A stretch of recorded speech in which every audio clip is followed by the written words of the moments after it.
বাংলাদেশের দীর্ঘ প্রতীক্ষিত তিস্তা মহাপরিকল্পনা এখন বাস্তবায়নের পথে, যা চীনের আর্থিক ও প্রযুক্তিগত সহায়তায় সম্পন্ন হতে চলেছে।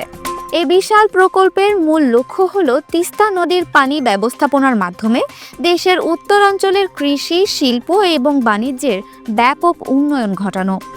এই প্রকল্পের আওতায় তিস্তা নদীর দুই পাড়ে প্রায় 220 কিলোমিটার দীর্ঘ গাইড বাঁধ নির্মাণ করা হবে, যা একদিকে যেমন দীর্ঘদিনের পানি সংকট দূর করবে, তেমনি বন্যার সময়ও কার্যকরভাবে সমাধান করবে। এই প্রকল্পের মাধ্যমে শুধু বাঁধ নির্মাণই নয়, এর পাশে একটি মেরিন ড্রাইভ সড়ক, পর্যটন কেন্দ্র, পরিকল্পিত শহর এবং একটি নদীবন্দরও গড়ে তোলা হবে।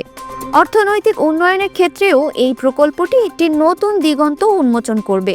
কুড়িগ্রামে একটি অর্থনৈতিক অঞ্চল গড়ে তোলা হবে, যেখানে সরাসরি ভুটান বিনিয়োগ করবে। এর ফলে ওই অঞ্চলে নতুন শিল্পায়ন এবং কর্মসংস্থানের বিশাল সুযোগ তৈরি হবে। এই প্রকল্পটির একটি বড় আন্তর্জাতিক প্রেক্ষাপট রয়েছে। দীর্ঘদিন ধরে ভারত তিস্তা চুক্তি নিয়ে বারবার প্রতিশ্রুতি দিলেও তা বাস্তবায়ন করেনি।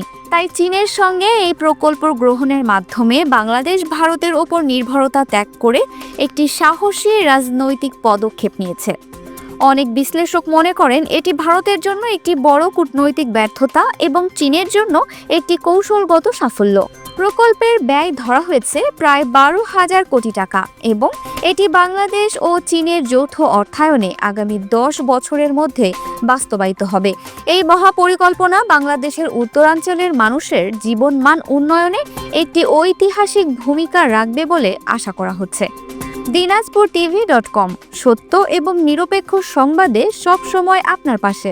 দিনাজপুর টিভি, মানুষের জীবনের কথা বলে।